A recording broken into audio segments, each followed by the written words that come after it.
Oh oui, oui, oui, oui, les sujets carottes, les sujets improvisés comme ça, là, quand tu vois un peu que oui, tes derniers sujets sur le foot ont un peu apporté des vues, que les mecs réagissent plus à des choses dont tu n'as pas trop appris. Mais même si je pense que si je continue ce que je vais commencer là, ça va prendre, ça va prendre sûrement beaucoup de temps et ça va être tellement analysé que je me demande même pas si ça va finir sur Patreon d'abord. Je me connais comme ça, là. Je pars un truc, après je me vois comment le truc est. Je sais pas si ça va durer. Parce que je voulais faire un sujet carotte rapide, là, mais je me rends compte que si je développe un peu l'histoire, là, ça va peut-être être plus long que je l'imaginais. Et peut-être ça peut terminer sur Patreon. Ça dépend comment on va ça. Eh oui, bonjour, bonsoir, bienvenue sur la chaîne du Sorcerer. Aujourd'hui, je sais pas, il y a quelques jours, j'ai regardé je sais pas si j'ai regardé des vidéos ou pas, et c'est pas, j'étais en train de sûrement de regarder des vidéos un peu de Jean-Pierre Papin et tout, et après je me suis dit, est-ce que je ne ferais pas un peu, pas forcément un classement, mais faire un peu un récapitulatif de ceux que je considère comme les meilleurs attaquants qu'il n'y ait jamais eu sous l'Hexagone. Je sais que oui, je me suis jamais caché. Je suis un très grand fan du football français. À la base, le football français, c'est pas le football français que j'ai été introduit au football. Je ne fais pas partie de ces Africains qui font toujours ouais, on aime, on déteste la France c'est n'importe quoi et autres et tout, et rejettent toujours la France, alors que ce sont les premiers à accepter le visa pour aller là-bas et profiter un peu de la nationalité française quand ils peuvent le faire et prendre aussi le SMIC français gratis là-bas quand ils sont là-bas. Non, non, non, non, non, non, non, non. Moi, je suis dans les nuances. Je vois ce que la France apporte de positif comme de négatif et je préfère me concentrer sur le positif. Et je dois vous avouer que la France a été le... Je parle français, mon nom est français, je suis pas forcément français, je suis camerounais, je suis fier d'être camerounais, mais je ne néglige pas l'impact que la France a eu dans ma vie aussi. Je ne néglige pas, je suis jamais allé en France tout le temps là-bas, mais je ne néglige pas comment la culture française peut être aussi intéressante et que moi, parmi les premières équipes, la première équipe qui m'a permis, c'est que c'est le football français. Avant de m'intéresser au football entier, c'est pas le football français. Donc, moi, je m'en cache pas, je ne fais pas les trucs. Je sais pas pourquoi ici en Afrique on aime trop faire ça. On se cache d'aimer les champions français, on se truc. Moi, ce truc-là, ça me saoule depuis que je suis petit. Et moi, j'aime toujours, là où les gens vont à gauche, je vais aller à droite. J'ai toujours été un peu ce genre de gars-là.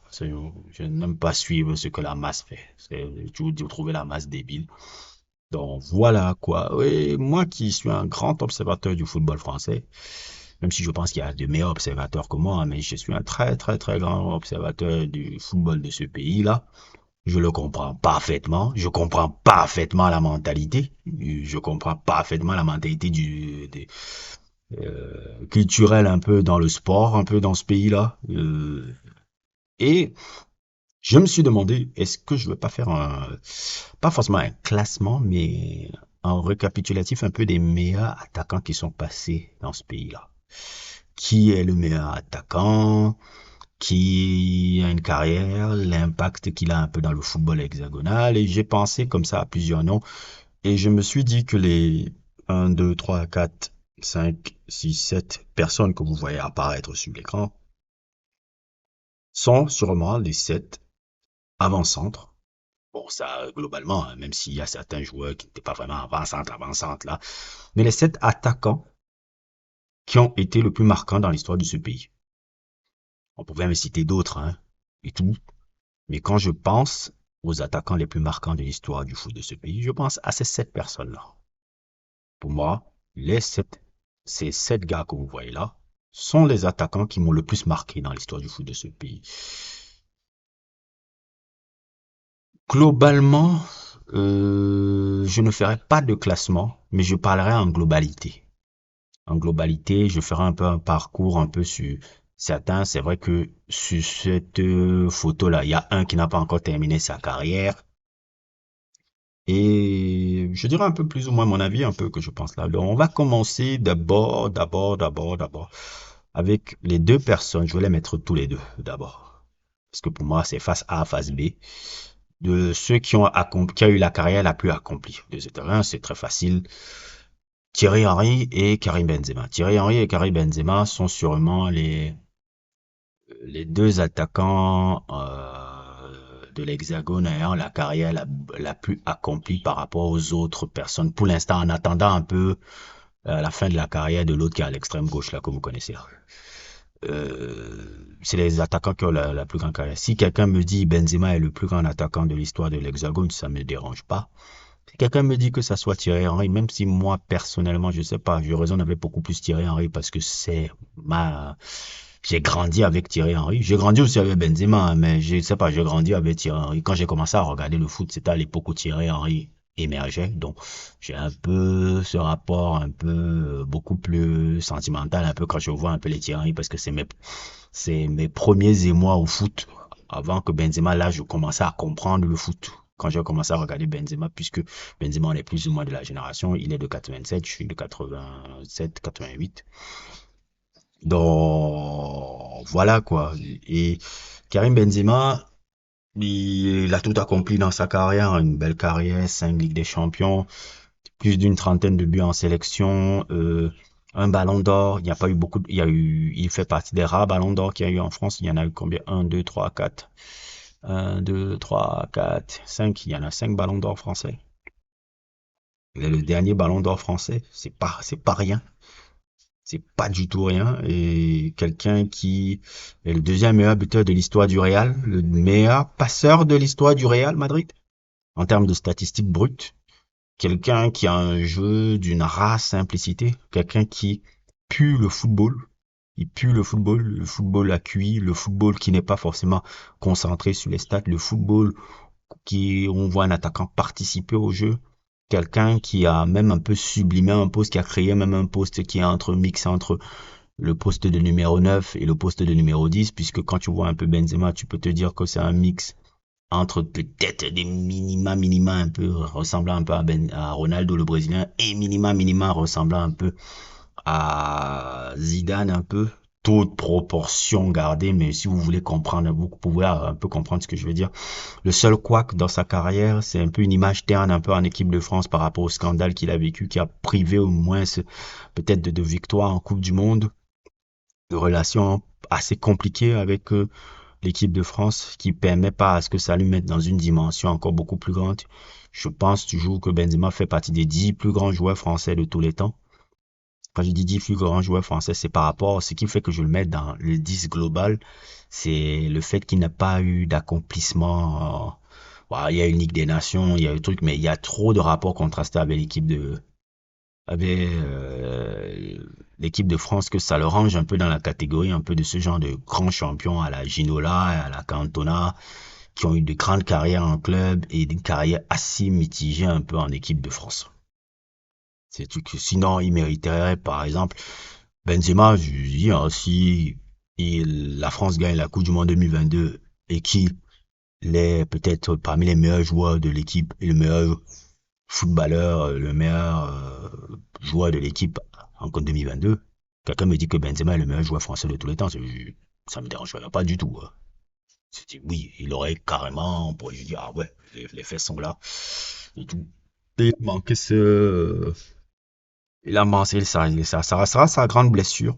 C'est un peu dommage pour un immense champion qu'il a été. C'est vraiment un grand champion. Et un très très beau joueur de foot. Très très beau joueur de foot. Donc, pour moi, on peut le mettre dans cette catégorie de gars-là. Et puis, tout juste à côté, face B, Thierry Henry. Thierry Henry, qui a une carrière, comment on appelle ça? Très longiligne et très placée. Un attaquant qui a réussi à se réinventer, puisque à la base, quand il commençait, on le mettait beaucoup plus sur l'aile. Ses premières années de sa carrière, il a été beaucoup plus joueur sur l'aile par rapport à la pointe de vitesse qu'il avait. Il avait une assez bonne technique, mais il n'était pas techniquement encore bien, on dit en anglais, polish. Il a pris du temps. À la Juve, ça a été une période, on regarde souvent la période de Henry à la Juve de manière, il n'avait pas réussi à la Juve. Je serais pas si d'accord que ça.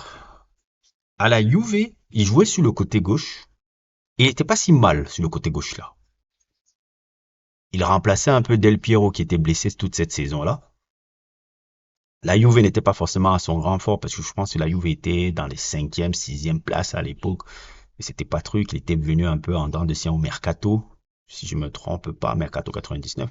Et sa période à la Juve, il était truc. Il y a ce match à la Lazio là, contre la Lazio là où il avait marqué un doublé là, où il était incroyable sur le côté. Il dérangeait beaucoup les défenses italiennes quand il était à la Juve sur le côté gauche. Je pense que s'il avait resté à la Juve, il aurait réussi à la Juve, mais il ne serait pas devenu le joueur qu'on connaît.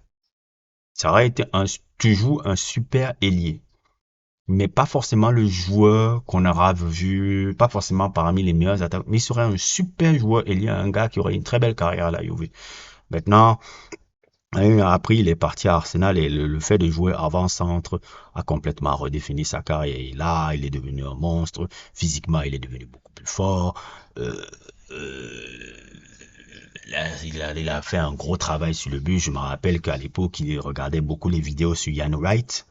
Ian Wright a été très, très, très, très important aussi dans la construction du truc parce que Ian Wright il a beaucoup, beaucoup cherché à s'inspirer de Ian Wright, qui était l'ancien meilleur buteur de l'histoire d'Arsenal. Très, très beau joueur hein, du football anglais. Un buteur à l'ancienne qui, malheureusement, a un rapport un peu contrasté un peu avec l'équipe nationale. Et c'est quelqu'un qui n'est pas mis à sa juste valeur par rapport à l'immense joueur qu'il a été pour le championnat anglais, Ian Wright. Et beaucoup, Henry a beaucoup, beaucoup étudié Ian Wright pour devenir le buteur qu'il est. Et après, il est devenu un joueur incroyable dans les années 2000. Dans les années 2000, le Henry des années 2000, surtout, je pense, surtout la période entre 2003 et 2006. Je pense que le Henry le plus impressionnant, c'est le Henry de 2003, plus que celui de 2006. De 2003, je sais pas, c'est l'année où il est meilleur buteur et meilleur passeur du championnat. On néglige beaucoup, souvent, le côté Henry. On dit que souvent, il y a un commentaire de King Hagler, là.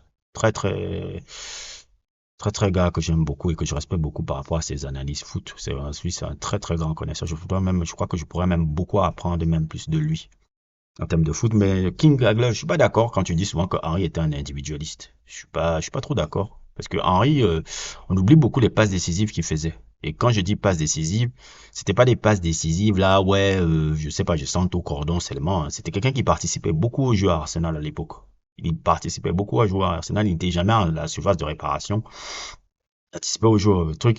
Je pense qu'un peu culturellement, tu as un problème un peu parce que le gars avait un côté un peu beaucoup assumé sur le côté un peu américain. Je vois un peu ce qui agace un peu sur le personnage, un peu. Ce côté un peu, c'est un peu la génération, la Anelka et autres, et tout, qui a amené un peu la culture américaine. Un peu en France, je vois. Zidane même l'appelait l'américain. C'est comme ça que Zidane l'appelait même souvent. Je vois un peu ce qui peut t'agacer un peu sur le personnage là, je comprends. Mais Henry n'en reste pas moins vraiment un véritable amoureux du ballon. C'est toujours agréable d'entendre ses analyses foot, même à l'époque où on ne travaillait pas à CBS. Je trouvais toujours que c'est dommage que Henry ne parle pas beaucoup de foot aux médias. À l'époque où il s'était fermé avec les médias, à l'époque là, c'était quelqu'un qui s'était fermé avec les médias, surtout les médias français. On arrive à voir un peu un autre Henry depuis qu'il a arrêté sa carrière, qui est beaucoup plus ouvert et beaucoup plus truc, et on découvre autre chose. Et c'est ça qui m'a souvent parlé, parce que les rares interviews que j'avais vues à France Football, j'ai dit, mais c'est les belles, c'est beau de voir un joueur de football comme ça, là, qui est passionné par le ballon et qui comprend le jeu, le sport qu'il pratique. D'où mon truc que je dis qui ramène quand même à quelque chose de traditionnel dans le football qu'il défend. C'est ça un peu que je voulais dire quand je te répondais sur le commentaire et tout. Même si son style était un peu différent, de trucs, mais c'était un incroyable passeur.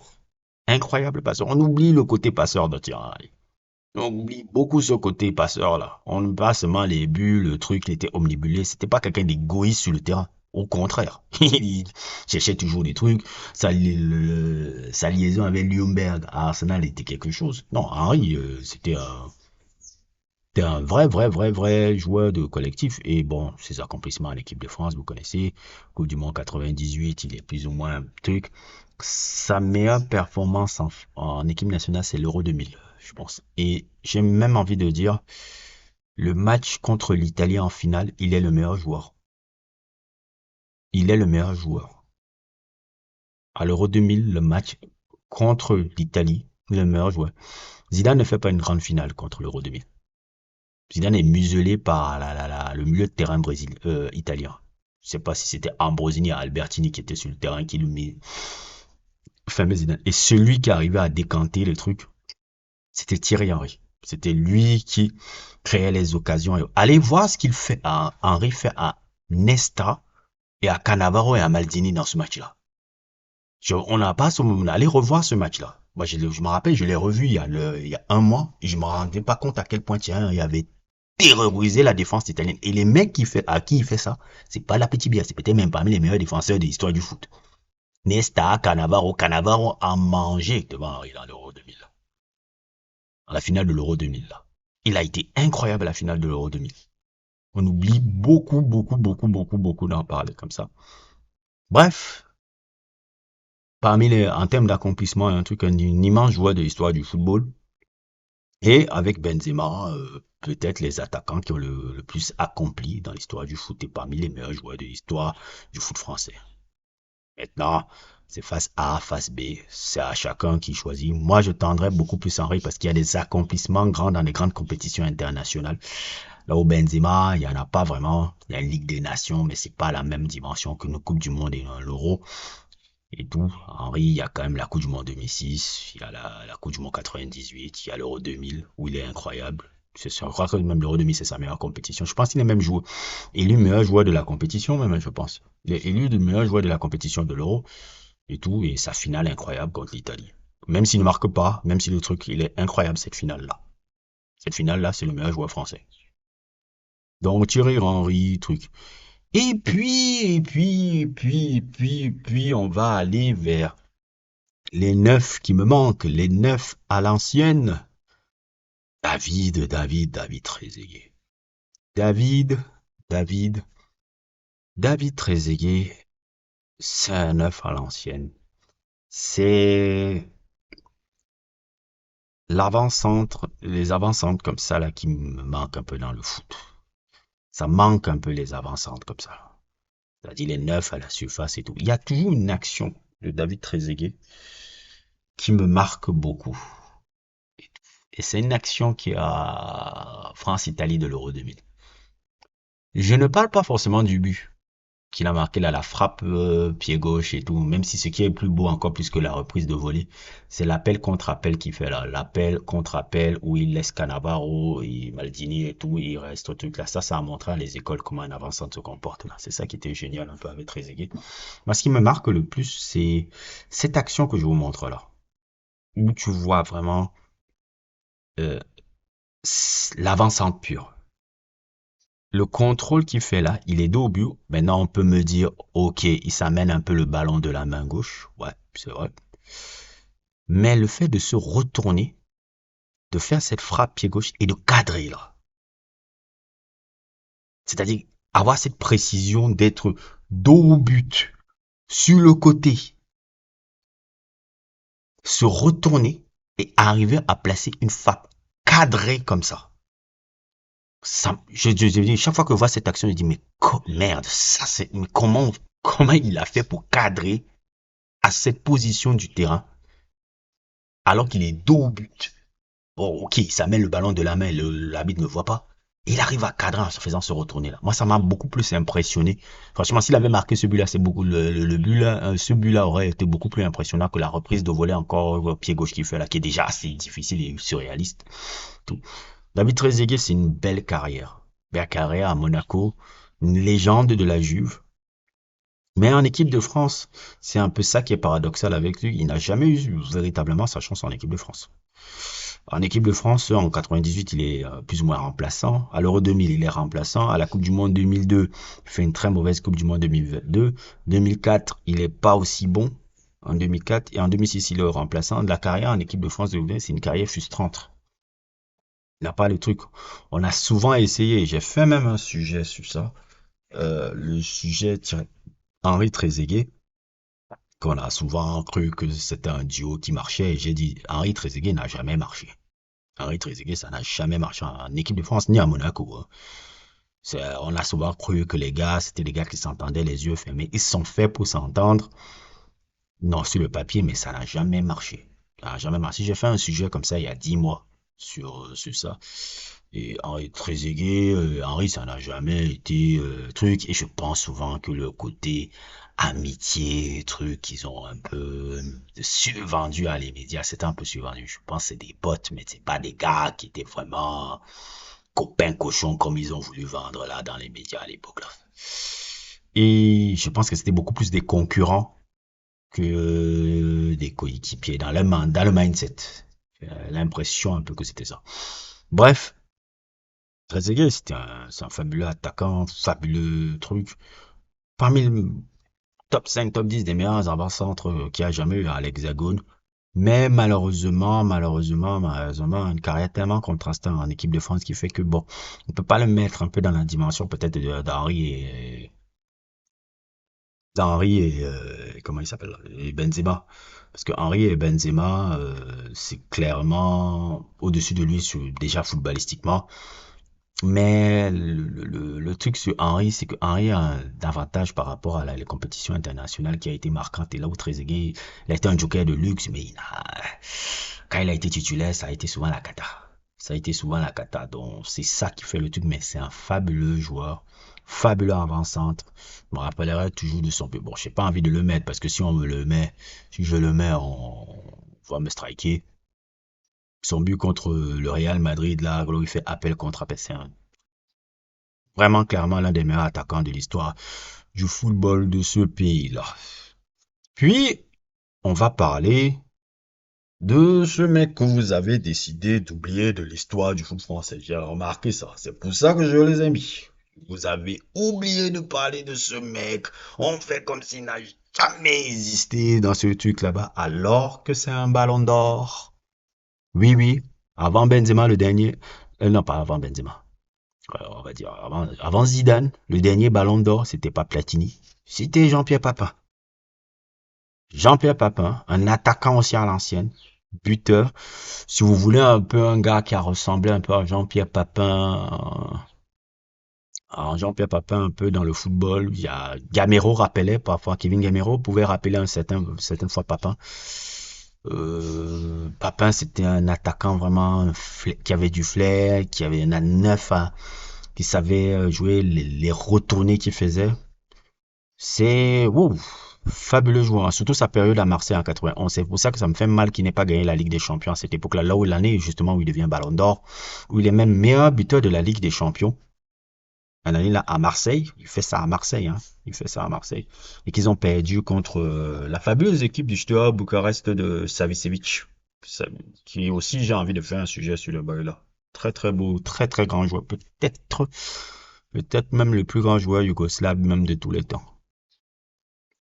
Non, certains pourront dire, ah, Modric, oh, bon, c'est la Croatie, Modric, même si c'est le même pays qui s'est divisé. Savicevic est peut-être le plus grand joueur croate de tout. Il était incroyable, le gaucher, là. Oh, ok. Et c'était son équipe qui avait gagné la Ligue des Champions. Jean-Pierre Papin, c'était vraiment un fabuleux joueur. Son passage au Milan était un peu contrasté parce que Milan, il était plus un joker de luxe. Il avait réussi quand même à avoir plus d'une dizaine de buts ou onzaine de buts en l'année 93, là où il vient déjà. Il a gagné une Ligue des Champions avec le Milan, mais bon, il n'était pas si prépondérant à ce Milan-là. Mais c'est sûrement l'un des meilleurs attaquants de l'histoire de l'Hexagone aussi.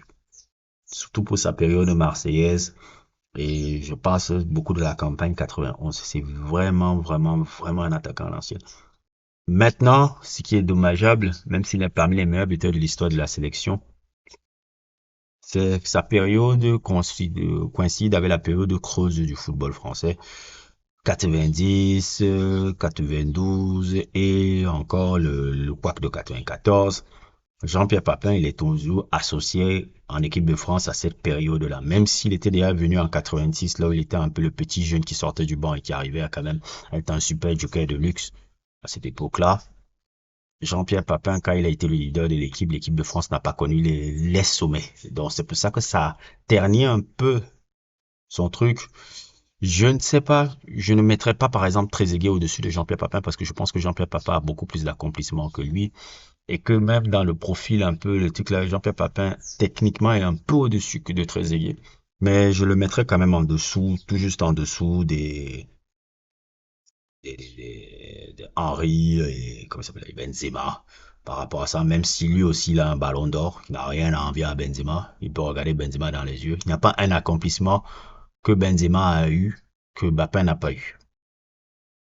Il n'y a pas souvent, c'est pour ça que je remets un peu souvent le contexte, parce que vous aimez souvent faire comme si le football a commencé en 2000, en 2010, 2011 et qu'il n'y a rien eu avant. Non, non, je vous remets un contexte. Il y a des grands champions du passé qu'il faut regarder, regarder ce qu'ils ont accompli à leur époque.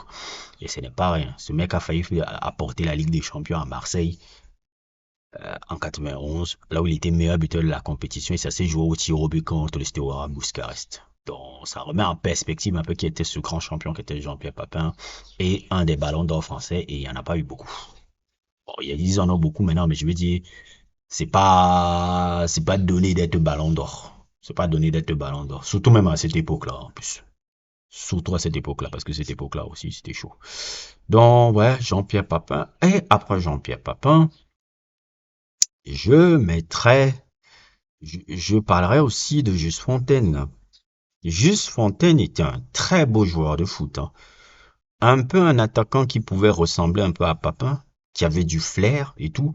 Et vous, je vois déjà les adeptes du football moderne venir me saouler. Oh, mais c'était à l'époque des plombiers, le football n'était pas...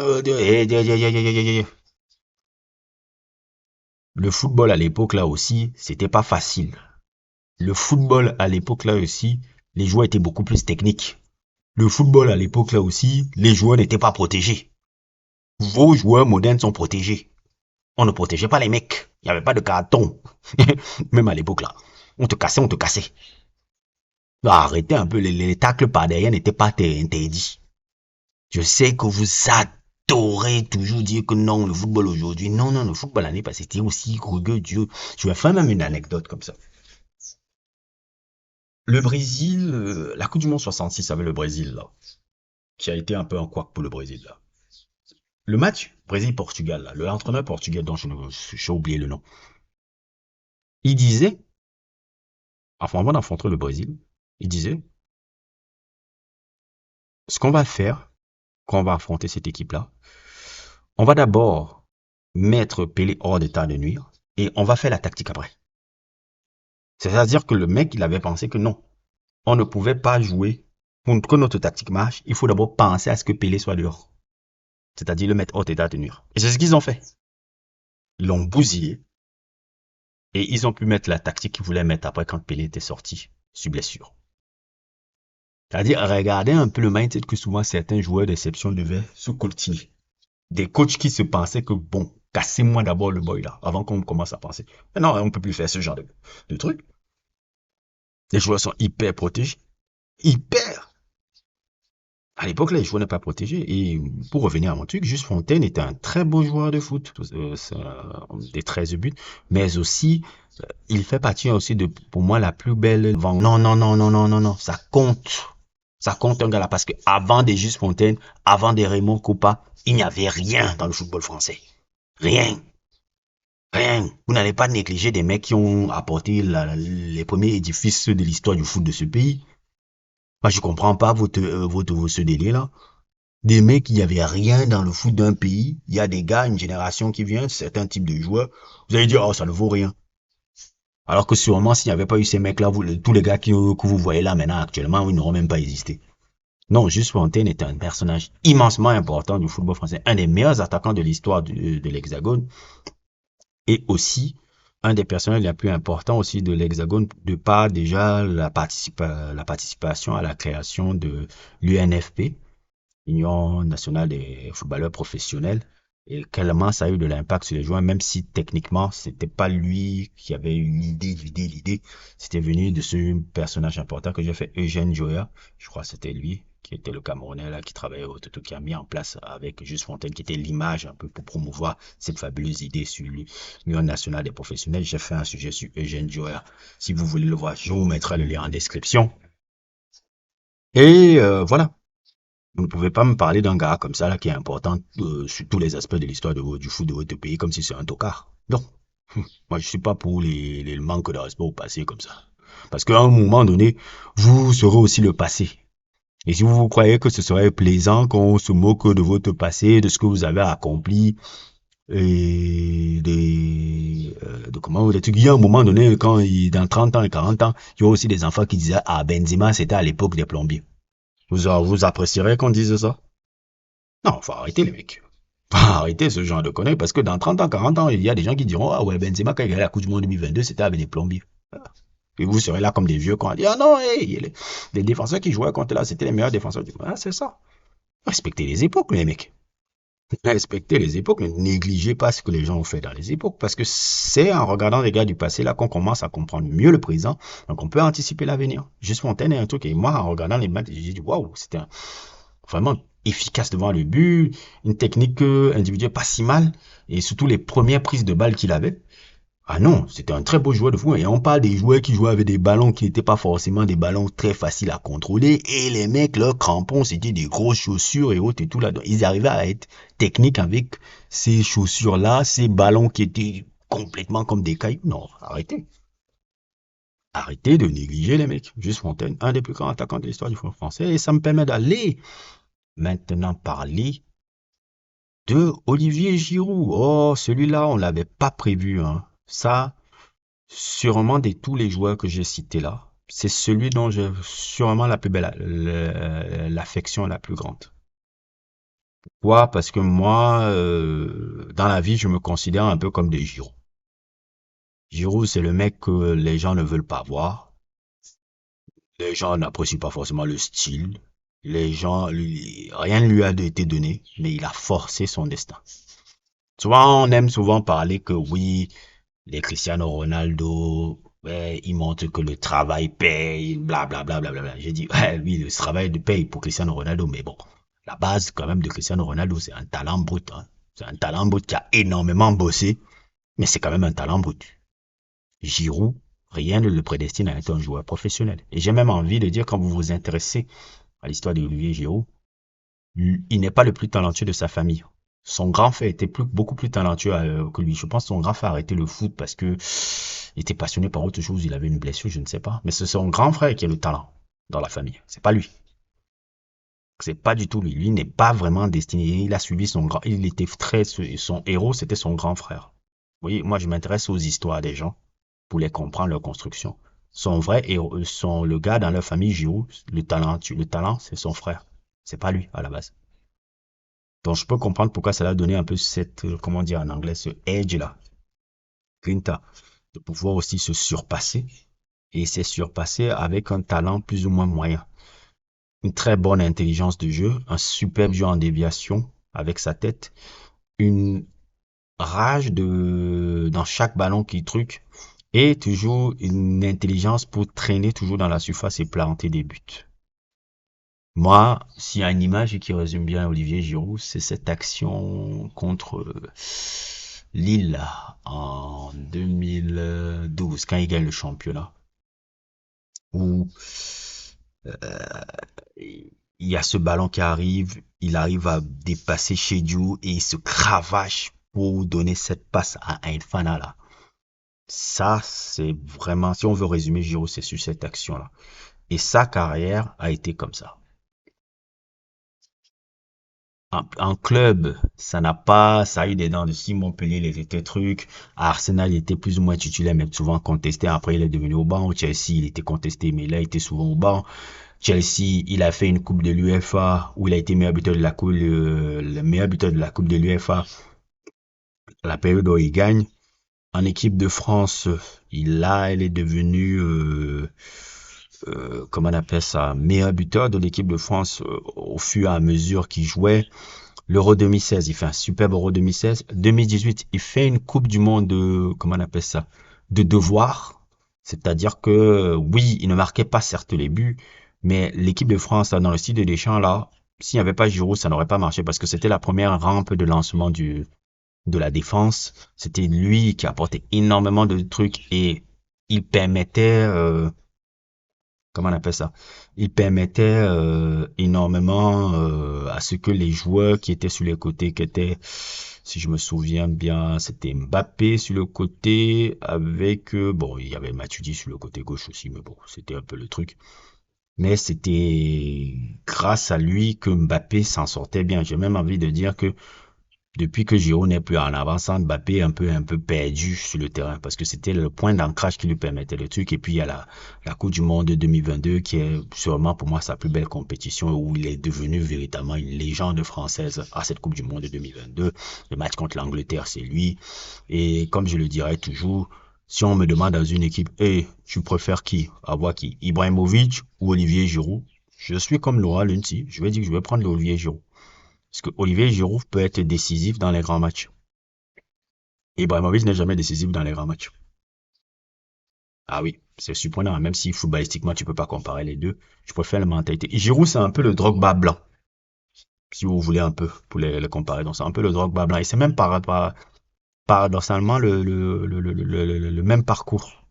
Le même parcours que Drogba. Et nous aussi, on a eu un gars comme ça, là, quelqu'un qui ressemblait beaucoup à Olivier Giroud, qui avait le même profil, c'était Patrick Mboma. Et c'est comme d'habitude le même parcours. Des gars qui sont venus un peu briller sur le tas, cravacher sur le truc, qui ont écrit leur légende comme ça. C'est un peu le même mec. Et je raisonne un peu avec des mecs comme ça. C'est les mecs qui ont écrit leur destin alors que rien le prédestinait à être là. Et moi, je raisonne un peu avec ça parce que dans ma vie, je suis un peu ce genre de type-là. Le gars que quand on voit, on dit, bon, lui là, il doit pas être là. Après, il dit, oh non, je vais fermer ma bouche, je vais travailler, je vais truc. Et vous allez me voir là. C'est comme moi avec cette page-là. Ouais, ok, on voit 400 abonnés, truc. Ça ne fait pas encore les vues que je veux voir, mais j'ai dit, ok, je vais fermer ma gueule, je vais poster les vidéos tous les jours et je vais bosser, je vais arriver. Je vais bosser, je vais arriver, c'est comme ça. Et moi, je raisonne avec des gars comme ça. Donc, Olivier Giroud, parmi les meilleurs attaquants du football français, je pourrais même peut-être le mettre un peu dans la hiérarchie du football français, un peu plus dans les attaquants, un peu plus que Trezeguet, parce que lui, il a des moments marquants dans en équipe de France, là où Trezeguet a des moments marquants, mais en marquant en étant un joker de luxe. Donc, dans cette hiérarchie, je peux mettre un peu Giroud là par rapport à ça. Et même si Trezeguet, bon, il a une carrière beaucoup plus prestigieuse que lui, je trouve. Il est plus légendaire en club que Giroud. Mais Giroud, sur le plan de l'équipe de France et Trezeguet, c'est plus Giroud qu'on mettrait. Et souvent, je compte beaucoup plus l'équipe de France que souvent le truc en club. The Wonder Kid, Kylian Mbappé. Bon, est-ce qu'il y a quelque chose à dire sur le bol? L'histoire n'est pas encore terminée. Là, en ce moment, on a décidé de lui faire manger du pain noir parce que la mode maintenant, c'est de le taper. On a vu le match d'hier, là. Et le match contre le truc Celta Vigo, j'ai pas vu, j'ai vu le but. Bon, je peux pas juger son match encore parce que j'ai pas vu le match qu'il a fait. Donc, je peux pas dire, ah ouais, Kylian, il a fait ça, ça, ça, ça. Ça, bon, ça montre quand même le mental du gars. Et ça me prouve aussi ce que j'ai dit depuis le début de la saison. Le Real, c'est pas beau, ça ne truc pas, mais ça gagne. Et Kylian, au fur, quand il va arriver en mars et en avril, c'est là où vous allez voir ce Real-là. Ce Real-là gagne alors qu'il ne joue mal. Ça devrait, moi, ça me fait peur quand une équipe arrive à gagner et joue en jouant mal. Ça me fait peur quand je vois des Kylian Mbappé qui sont pas encore à 100% de leur capacité, arriver à avoir déjà 6 buts en championnat, à me planter le but qu'il a planté là, alors que forcément dans le jeu il n'est pas encore là. Donc, moi, moi, je serais plutôt inquiet pour les gars qui voient le Real là en ce moment. Donc, je serais inquiet pour voir les gens là, parce que les gars là en avril là, ça risque encore d'exploser là. J'ai l'impression que ça part, c'est bien parti pour. Donc, Kylian, pour moi, je considère toujours comme le joueur français le plus. J'ai l'impression parfois que je le joue. J'ai toujours dit, hein, j'ai l'impression que c'est le plus grand joueur français de tous les temps. Pas forcément celui qui me plaît le plus dans le style, mais dans ce qu'il a, dans sa précocité, dans ce qu'il a fait des trucs, dans les moments marquants qu'il a eu. Un style qui rappelle un peu Thierry Henry. Un style qui rappelle Thierry Henry. Et quelqu'un qui a marquer un peu, comme d'habitude, le jeu en étant sur le côté. Hein. Parce que Kylian Mbappé, faut se souvenir que Kylian Mbappé, les Coupes du Monde qu'il fait, c'est sur le côté. Côté droit en 2018, côté gauche en 2022. C'est là où et tout. Et je pense que le Kylian Mbappé de 2022, on ne reverra peut-être plus ce gars-là. Ce joueur qui avait été impressionnant en termes de vivacité, de puissance. Mais techniquement, c'est vrai que Kylian n'est pas forcément un ouf de guerre. Techniquement, c'est pas vraiment son fort. Il a une très bonne technique, mais il n'est pas si ouf. C'est vraiment la puissance et la rapidité sont forts. La rapidité sont forts et aussi une certaine frappe de balle très intéressante. Des records de précocité de ouf. Il est déjà à plus de 40 buts. C'est quelqu'un qui, normalement, si tout se passe bien, sera meilleur buteur de l'histoire de l'équipe nationale. Une Coupe du Monde déjà, une Ligue des Nations, des championnats de France, le meilleur buteur de l'histoire du PSG, euh, capitaine très jeune de l'équipe de France,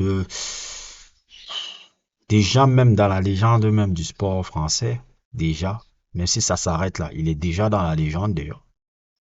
Ça peut s'arrêter là, on peut dire qu'il est déjà dans la légende, il peut plein même le classer parmi les meilleurs joueurs français de tous les temps. Bon, j'ai souvent envie de dire même c'est même le meilleur. Ah, mais il n'a pas encore de ballon d'or. Ah, il a trop de moments marquants. Match contre l'Argentine, les matchs contre l'Argentine, la Coupe du Monde 2018, la Coupe du Monde 2022, la finale là, c'est l'éternité. Hein. Sa finale, c'est l'éternité. Ces trucs-là, moi, je suis très regardant sur ces conneries-là. Quand tu vois un truc comme il avait fait en finale de l'Argentine en 2022, c'est des choses qui restent dans l'histoire. C'est des choses qui restent dans l'histoire et qui fait que tu entres dans la mémoire des gens. Et je ne néglige pas ça. C'est quand même un personnage important, le truc. Maintenant, bon, il a un peu une période creuse par rapport à beaucoup de situations. Vous avez vu mes sujets sur lui. La carrière n'est pas encore terminée. Pour l'instant, je le place là-bas et tout. Parmi les meilleurs attaquants du football français, il n'a pas encore dépassé encore Thierry Henry ou Mbappé, même si, mais sur la dimension même des joueurs français de tous les temps, je sais pas, je arrive à le mettre un peu au-dessus par rapport à ça, même si Thierry Henry et tout ont encore plus d'accomplissements que lui, globalement. Mais il y a quelque chose que ce gamin-là a accompli très tôt, qui est assez fou, qui est assez fou. Surtout pour moi qui regarde le football français de près.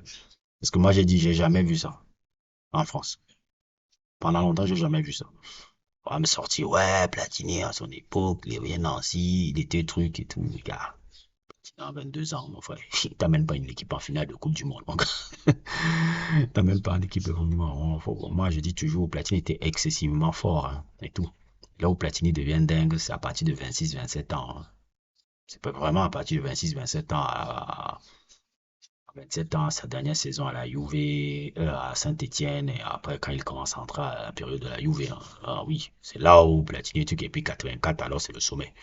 Moi, j'ai vu le Platini stratosphérique de 84, j'ai vu avec Mbappé ça en 2018 et 2022, à l'âge où tu vois le gars à 19 et 23 ans. C'est pour ça que je remets un peu le truc à le contexte un peu. Le Platini, oh non, dingo, triple ballon d'or, oui, j'accepte. Chaud, lapin. Je l'ai vu en 84 à 29 ans. Papier, c'était à 23 ans que je vois le truc de la Coupe du Monde 2022. Bon, c'est mon avis un peu plus sur le sujet. Et pourtant, tu me demandes, entre Platini et Mbappé, tu kiffes qui? Je vais dire, je kiffe Platini tous les jours. C'est mon joueur français préféré de tous les temps. Mais je vois ce que Mbappé a été, j'ai dit, c'était différent. C'est très différent. C'est vrai que le style, ça ne me parle pas du tout. Mais c'était quand même autre chose. Faut pas négliger ça. Je sais souvent que les anciens passistes et tout, parce que moi je suis gris, hein. Je sais pas de tout rejeter ce que le modernisme est et de près c'est moi le passé. Je dis non, hey, petit Mbappé, c'était pas des. Moi je trouvais qu'en France c'était différent. J'avais jamais vu ça. J'avais jamais vu ça. Vous allez vous rendre compte quand sa carrière sera terminée, qu'il y aura un meilleur recul sur la carrière, de dire que merde, il faisait ça à cet âge-là en France. Il n'y avait pas eu ça. Et il faut vous rappeler qu'il jouait en Ligue 1. Il n'était pas au Real, il était en Ligue 1 quand il faisait tout ce qu'il faisait là.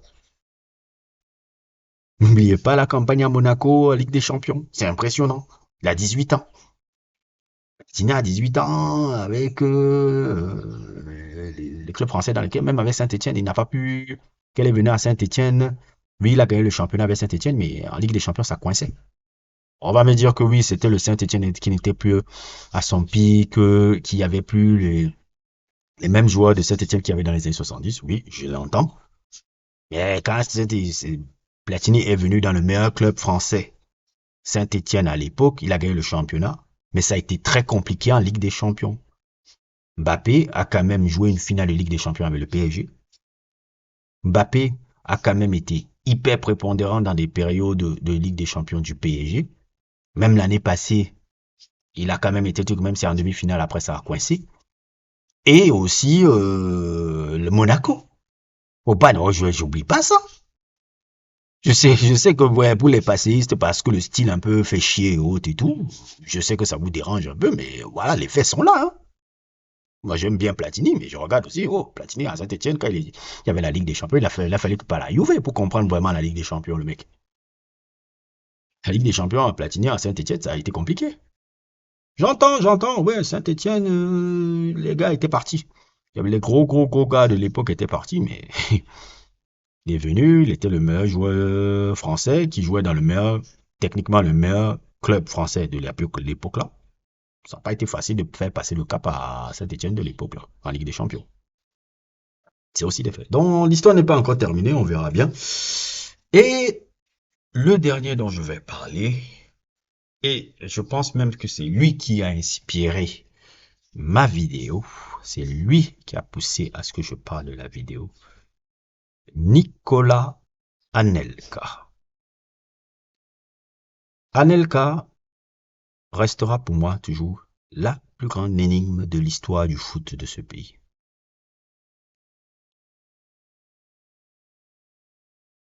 Avec des si on refait le monde, mais ce que je vais dire là, je pèse mes mots. Sur le plan du talent, uniquement du talent. Enlevons les accomplissements. Enlevons les accomplissements, les trucs, tout ce que vous voulez là. Enlevons tout le tintouin là. L'attaquant le plus talentueux qui n'ait jamais eu dans ce pays là, c'est le mec que vous voyez au milieu là, Anelka. C'est l'attaquant le plus talentueux de l'histoire de l'Hexagone. Brut. Sincèrement, toute proportion gardée. Ce mec-là, période Arsenal. Je vous conseille de regarder le Anelka de période Arsenal. En équipe de France, vous savez ce qui s'est passé. Sa carrière, vous savez ce qui s'est passé. Même si globalement, il a une bonne carrière. Mais il aurait pu être beaucoup plus haut. Et si Anelka existait, je pense que des gars comme Henry, Trezeguet, Benzema, franchement, il n'y aurait même pas débat sur qui aurait été le plus grand avancement de l'histoire de ce pays-là. Mais allez regarder la période, toute proportion gardée. Je cite souvent Shevchenko, je cite souvent Michael Owen et je cite souvent qui encore. À une moindre mesure, souvent Eto'o, souvent de temps en temps. On va dire Shevchenko, Michael Owen et autres. Tout. Avec Anelka, les gars que je vous ai cités là, c'est les mecs qui parfois, de temps en temps, me rappelaient R9.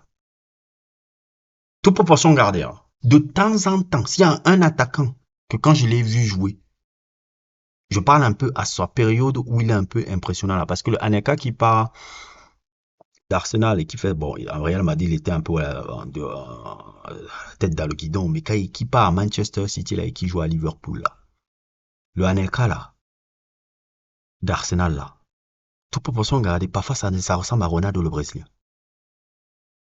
Cette capacité a été technique dans les courts espaces. La pointe de vitesse, c'est technique sur les espaces. La capacité arrêtée de pouvoir faire des frappes de balle avec puissance et précision. Un jour, Deschamps, après le match amical de l'Angleterre, de France-Angleterre, là, qui a été un peu son truc là où nous, quand le grand public là a commencé à le checker, Deschamps disait on avait trouvé notre Ronaldo et c'était vrai. En termes de talent, genre, on n'a jamais vu un attaquant comme ça. Jusqu'à aujourd'hui, hein, même quand tu me parles Benzema et tout, je dis, gars, je suis pas sûr qu'en termes de talent intrinsèque, ballon. Benzema peut faire ce que Anelka fait. Et le Anelka de 19 ans, là, mon Dieu, il était impressionnant. C'est pas pour rien que les Ian Wright, en parle quand Yann White disait même ceci là que genre quand Anelka est venu dans le truc l'entraînement à Arsenal et autres et tout, il a commencé à dire gars, je prends mes affaires, je mets de côté gars, ça va être ma dernière saison. Le gars, si je pourrais pas le suivre. Anelka, les défenseurs de Manchester de l'époque en parlent et autres et tout encore. Même les Ferdinand en parlent encore. En Angleterre, les gars, même gars, comment il s'appelle là, un des attaquants aussi génial un peu dont j'ai envie de faire un sujet aussi. Ça a été un très bel attaquant aussi. Robbie Fowler. Ils en parlent tous comme ça là. Anelka quand il était jeune, de 19 ans là, merde. Ah, je dis, regardez les images sur le plan technique. C'est l'attaquant qui m'a le plus impressionné. Tu dis technique balle au pied, vitesse sur les courts espaces. Harry ne peut pas faire ce que Anelka faisait avec le ballon. Même à Clairefontaine, Henri disait que c'était Anelka le gars, c'était pas lui. C'est l'attaquant le plus talentueux qui n'ait jamais eu dans ce pays. Jamais eu dans ce pays. Vous pouvez me citer qui vous voulez, je dis, gars, enlevons les accomplissements. Regardons le ballon. Anelka, mon frère. Anelka, mon frère. Mbappé ne peut pas faire ce que Anelka fait avec le ballon. Trezeguet ne peut pas faire ce que Anelka fait avec le ballon. Giroud, j'en parle même pas. Papin, j'en parle même pas. Benzema, c'est technique, mais c'est pas Anelka. Henri, alors j'en parle pas aussi. Anelka, technique pure. Mêlé à la vitesse. Aussi même le physique qu'il avait. Il savait supporter le truc des défenseurs. La pointe de vitesse. Le court espace. Arriver à se créer des espaces et avait une capacité de faire des frappes puissantes et précises alors qu'il est enfermé dans un court espace. Ah, jusqu'à aujourd'hui, j'ai jamais vu ça dans le football français, un gars comme ça. Mais il manquait à Anelka une meilleure gestion de sa carrière. Une meilleure gestion de sa carrière. Une carrière trop omnibulée par l'argent. L'entourage d'Anelka, ses frères, ont mal géré sa carrière. L'influence de ses grands frères, qui ont toujours fait des pressions dans le truc, ont fait qu'il ait la carrière qu'il a. Ses rapports avec l'équipe de France. L'Euro 2000, il ne marque pas de but, c'est un peu un euro contrasté, mais je me souviens quand même qu'à l'Euro 2000, les matchs où il jouait et dans les défenses il gênait énormément les défenses.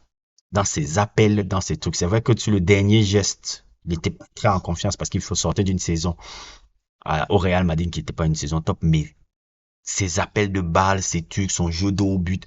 Même le but de Thierry contre le Portugal, c'est sur l'appel d'Anelka. C'est Anelka qui lui fait la passe là, sur l'appel d'Anelka qui fait le truc. Il est quand même dangereux. Ce Anelka là. Oh.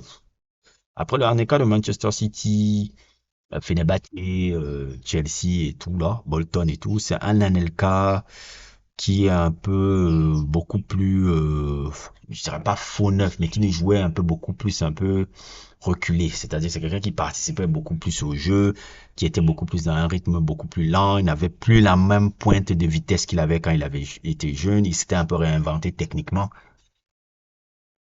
C'était plus le même type de truc. C'était quelqu'un qui était toujours plus participé au jeu. Mais regarde, Anelka,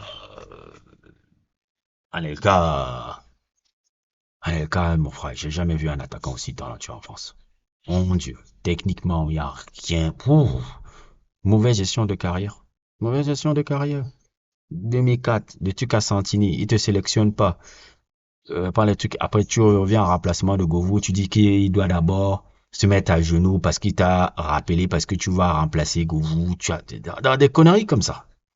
Vous connaissez, en plus, la Coupe du Monde 2010, vous savez ce que j'en pense déjà. Bon, et c'était plus le Anelka, phénomène. Mais 97, 98, 99, allez checker ce Anelka là. Mon Dieu, il est oufissime sur le plan technique. Et parmi ces gars-là, c'était parmi les jeunes qui montaient. Lui, Owen, Shevchenko, c'était les attaquants et autres. Henri, il était bon, mais il était... Henri à la Ligue des Champions. Mais Henri n'était pas... Henri n'impressionnait pas comme Anelka. Merde, Anelka, non. Ouf. Ça reste pour moi le plus grand, l'attaquant le plus talentueux de l'histoire et le plus frustrant. Par rapport à tous les gars que je vous ai mis là. Celui qui aurait pu normalement être le plus grand attaquant de l'histoire du football français. Et peut-être parmi les top meilleurs attaquants de l'histoire du foot. Top 10 s'il aurait voulu. Top 10 s'il avait mieux géré sa carrière. Top 10 s'il n'avait pas un entourage bidon comme il a eu là.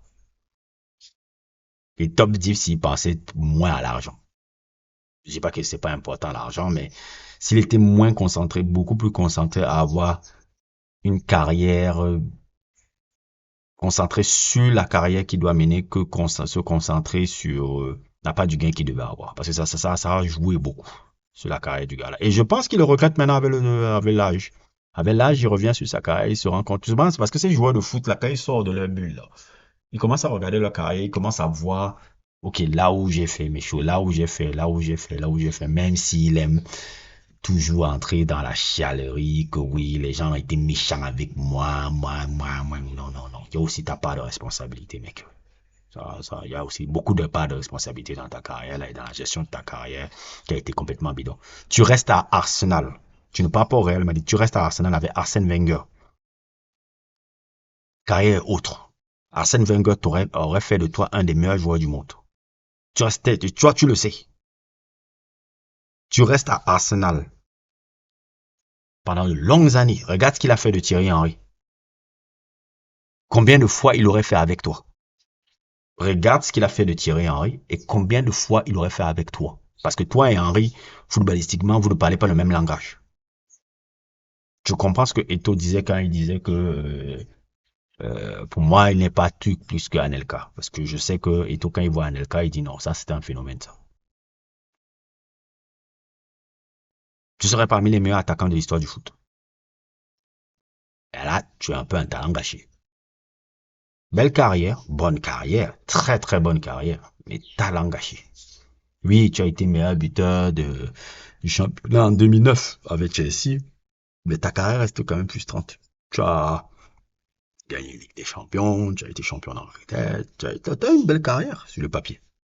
Passé par les plus grands clubs, tout, international français, etc.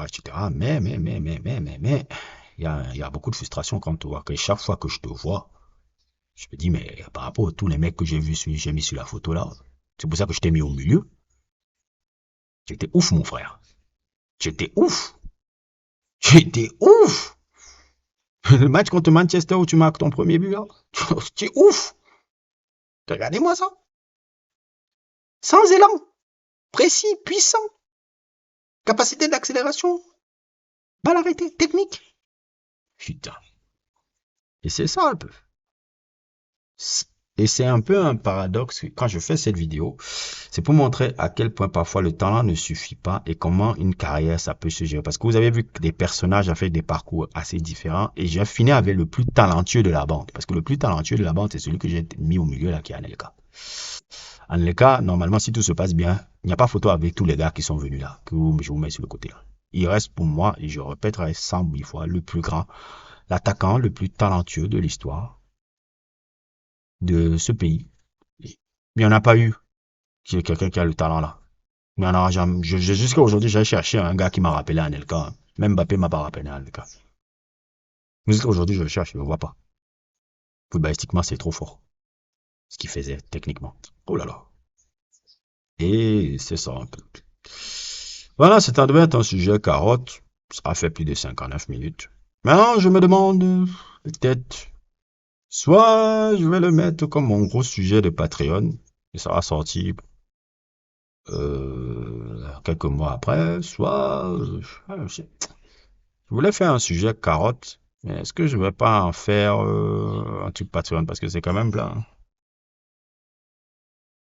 On verra bien. Je vais voir, je vais voir, je vais voir. En tout cas, merci encore pour ceux qui m'ont écouté. N'hésitez pas à liker, n'hésitez pas à vous abonner. Et attends, je vais attendre que ça arrive à 1 heure là. Attends, ça arrive à 1 heure là. Yes, c'est arrivé à 1 heure. Et à plus pour d'autres aventures.